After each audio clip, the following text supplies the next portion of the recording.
Assalamualaikum warahmatullahi wabarakatuh. Alhamdulillah adik-adik kita bertemu kembali dalam kuliah humaniora dengan topik masyarakat madani. Masyarakat madani merupakan sebuah sistem yang subur dan sangat menjamin prinsip moral, di mana pada konsep ini kebebasan individu dan stabilitas masyarakat sangat seimbang. Masyarakat madani didefinisikan sebagai golongan masyarakat yang beradab, berbudi kemanusiaan, menguasai ilmu pengetahuan, unggul dalam hal teknologi. Terdapat berbagai pengertian menurut ahli terkait dengan istilah masyarakat madani. Kita ambil contoh menurut Mun'im tahun 94. Beliau menyampaikan bahwa masyarakat madani ini sebuah gagasan etis yang mengejawantahkan diri di berbagai tatanan sosial, di mana hal terpenting dari gagasan tersebut adalah usaha dalam menyelaraskan berbagai konflik kepentingan, entah itu kepentingan yang bersifat masyarakat, individu maupun juga negara. Kemudian Hefner memberikan pendapat bahwa masyarakat madani ini sebuah masyarakat yang memiliki ciri khas demokratis dalam berinteraksi dengan masyarakat lainnya. Sedangkan Mahasin tahun 95 ini menyatakan bahwa civil society ini memiliki arti sebagai komunitas atau kelompok masyarakat kota yang telah memiliki peradaban yang maju. Kemudian Munawir tahun 97 juga menyatakan bahwa kata madani ini berasal dari bahasa Arab ya. Ada yang menyatakan bahwa ini berasal dari kata madana yang artinya mendiami, membangun maupun tinggal. Namun kemudian juga ada yang menyatakan bahwa ini berasal dari kata madani yang berarti orang kota, beradab, dan juga orang sipil. Sedangkan Hal tahun 98 itu menyatakan bahwa masyarakat madani diidentikan dengan istilah civil society, di mana hal tersebut merupakan sebuah ide, bayangan, angan-angan, sebuah cita-cita tentang komunitas yang mampu mengejawantahkan kehidupan sosial. Dalam kehidupan masyarakat madani ini, para anggotanya akan berpegang teguh pada kemanusiaan dan juga peradaban.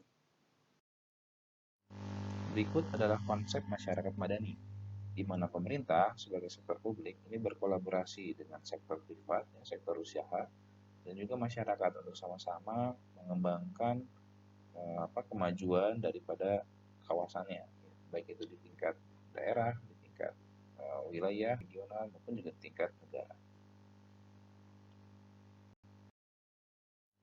Adapun ciri-ciri masyarakat madani adalah sebagai berikut. Pertama, masyarakat ini menjunjung tinggi dari nilai-nilai yang kemudian dipegang teguh. Kedua, memiliki peradaban yang tinggi.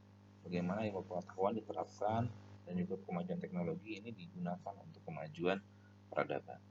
Kemudian yang ketiga itu memprioritaskan kesederajatan serta transparansi. Jadi adanya penghormatan terhadap martabat manusia yang satu dengan yang lain. Kemudian yang keempat, adanya ruang publik yang bebas. Jadi prinsip-prinsip demokrasi dijalankan dengan baik. Kelima, adanya supremasi hukum. Di sini di mana negara menjamin tegaknya keadilan bagi seluruh masyarakat. Keenam, adanya keadilan sosial.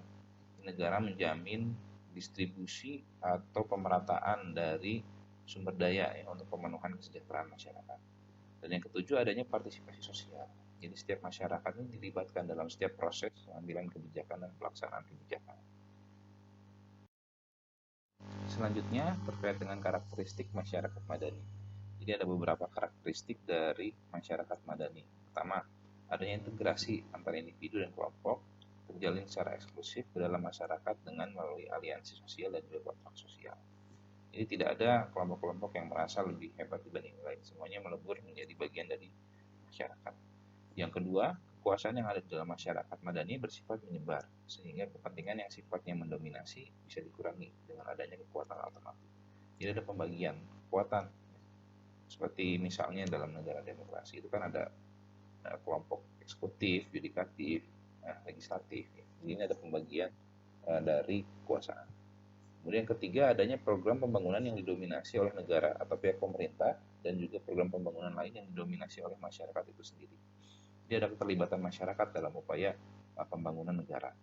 Program-program yang disiapkan negara maupun juga masyarakat memiliki kesempatan atau peluang atau juga ruang untuk melakukan dan pengembangan program-program pembangunan lainnya. Keempat, dilengkapi dengan akses hubungan antara kepentingan individu dan juga negara. Sebab anggota organisasi relawan bisa memberikan masukan kepada keputusan yang diambil oleh pemerintah. Jadi ada partisipasi ya, ada peran mengkritisi dan juga memberikan saran dan masukan. Kelima, maju dan berkembangnya kreativitas yang awalnya terhambat oleh rezim totaliter. Jadi pada karakteristik masyarakat madani ini dibuka adanya ruang publik yang bebas ya untuk menyalurkan kreativitas, tapi tetap dalam konteks bertanggung jawab terhadap apa yang dilakukan. Kemudian, karakteristik lainnya adalah terciptanya loyalitas atau kesetiaan serta kepercayaan, sehingga setiap individu mengakui keterikatannya dengan individu lain dan mereka tidak memprioritaskan kepentingan sendiri. Jadi negara yang dijalankan dengan transparan ya, itu bisa menciptakan adanya kepercayaan atau trust dari masyarakat. Kemudian yang ketujuh, itu terdapat pembebasan masyarakat melalui kegiatan-kegiatan dari lembaga sosial dengan berbagai macam perspektif. Ini adanya pembukaan ruang publik ya bagi masyarakat. Kemudian yang kedelapan, ini memiliki kepercayaan dan keimanan kepada Tuhan. Itu artinya mereka adalah masyarakat yang memiliki agama dan mengakui keberadaan Tuhan. Selain itu juga, mereka menempatkan hukum Tuhan sebagai fondasi dalam mengatur kehidupan. Jadi nilai-nilai yang ada dalam konteks agama, ini kemudian diejawantahkan dalam aturan-aturan yang lebih teknis ya. Jadi peraturan agama ini menjadi dasar atau fondasi dalam membangun peraturan-peraturan yang akan diterapkan ke depan. Kemudian yang kesembilan ini hidup damai dan tentram. Sehingga semua orang yang ada di masyarakat madani, baik itu secara kelompok maupun juga secara individu, itu sangat menghormati dan menghargai pihak lain. Jadi berkembangnya sikap toleransi antar umat beragama dan juga berkembangnya toleransi terhadap berbagai pandangan atau pendapat yang ada dan tumbuh di tengah masyarakat.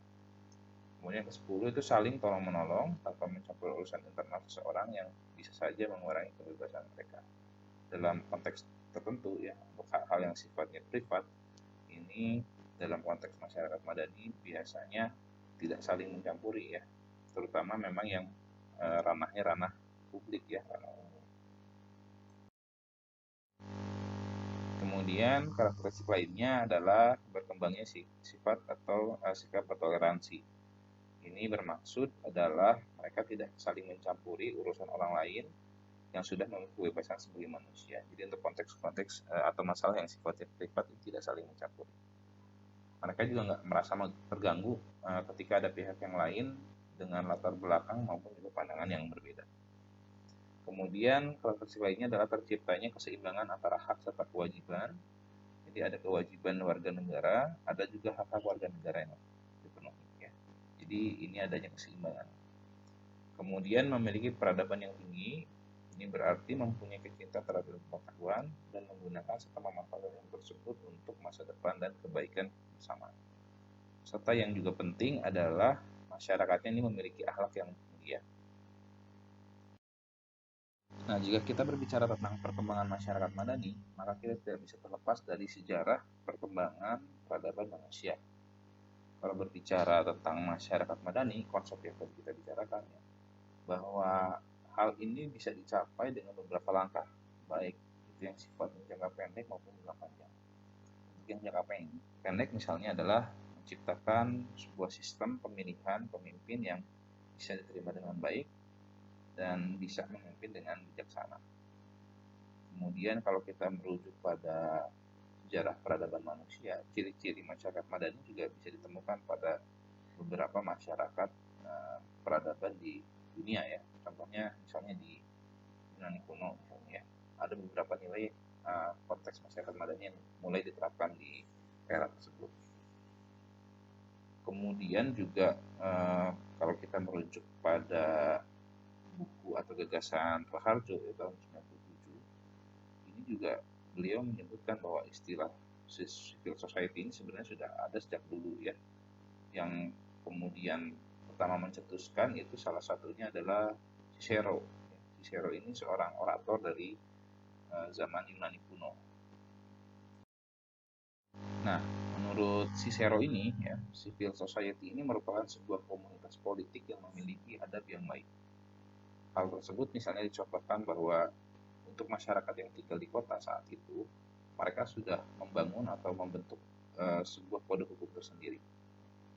Dengan adanya kewarganegaraan serta budaya kota, maka istilah kota tidak hanya sekedar konsentrasi penduduk saja. Jadi tidak hanya berbicara tentang geografi saja, tapi juga memiliki konteks pusat kebudayaan dan peradaban. Nah, kemudian istilah masyarakat madani kadang tidak hanya dikaitkan pada istilah civil society saja, akan tetapi juga ada yang juga penting bahwa ini dikaitkan dengan konsep kota Madinah yang dibangun oleh Nabi Muhammad SAW. Masyarakat madani ini mengacu pada konsep masyarakat yang beradab atau tamadun. Konsep lain juga dikenalkan oleh seorang filsuf Islam Al-Farabi, yaitu konsep Madinah atau konsep sebagai negara utama. Jika kita juga merujuk pada sejarah, seorang peneliti di Lembaga Pengembangan Pesantren dan Studi Islam, ini Dr. Ahmad Hatta, pernah menyatakan bahwa Piagam Madinah ini merupakan salah satu dokumen yang penting untuk membuktikan bahwa masyarakat Madani di zaman dahulu itu sudah sangat maju. Selain itu juga beliau menjelaskan bahwa hukum serta konstitusi yang ada di dalam masyarakat saat itu juga telah mengakomodir nilai-nilai demokrasi yang baik. Hamidullah tahun 58 dalam bukunya First Written Constitutional in the World juga menyatakan bahwa Piagam Madinah ini merupakan salah satu konstitusi tertulis pertama di dalam sejarah peradaban manusia. Jadi dalam tentang sejarah peradaban manusia ini ternyata Piagam Madinah ini menjadi salah satu konstitusi yang tertulis pertama, dan ini menjadi rujukan bagi pengembangan negara-negara di dunia. Konstitusi yang ada di Piagam Madinah ini ternyata berisi aturan-aturan yang mengatur tentang hak-hak sipil yang sekarang ini banyak diributkan. Jadi kalau orang-orang berbicara tentang deklarasi hak asasi manusia, itu ternyata sudah banyak diatur di dalam Piagam Madinah ya, jauh sebelum para ahli atau para praktisi di bidang ini membincangkan hal tersebut. Kalau sekarang kan hak-hak sipil ini banyak dikenal sebagai hak asasi manusia ya, dan pengaturannya sebenarnya di Piagam Madinah itu sudah ada jauh sebelum adanya Deklarasi Universal PBB, Revolusi Prancis, maupun juga Deklarasi Kemerdekaan Amerika yang dikumandangkan. Jadi Islam memang sudah hadir untuk memberikan banyak pelajaran bagi umat manusia untuk bisa menjalankan kehidupan yang baik. Sebagai penutup materi singkat kali ini, dengan terciptanya masyarakat madani, tentu saja suatu masyarakat akan terhindar dari konflik-konflik yang muncul karena adanya perbedaan yang tidak dihargai atau dihormati. Konflik tersebut misalnya saja kita ambil dalam konteks pemilu ya. Ada banyak konflik yang kemudian timbul karena adanya perbedaan pandangan, perbedaan pendapat, perbedaan politik ya antara individu maupun kelompok, dan pada akhirnya bisa menimbulkan keregangan ya karena adanya rasa saling membenci ya antara satu pihak dan pihak lain dengan pilihan yang berbeda. Hadirnya konsep masyarakat madani ini diharapkan bisa menghadirkan masyarakat yang berperadaban, yang bisa menghormati setiap perbedaan pendapat, sehingga ini tidak menjadi sumber masalah, tapi mampu menjadi sarana untuk saling mengenal dan menghargai serta menumbuhkan rasa toleransi antara umat beragama maupun juga warga masyarakat. Baik, untuk pemaparan kita kali ini saya kira cukupkan demikian. Barangkali kalau ada pertanyaan atau hal yang ingin didiskusikan, silahkan nanti disampaikan dalam forum diskusi. Terima kasih. Assalamualaikum warahmatullahi wabarakatuh.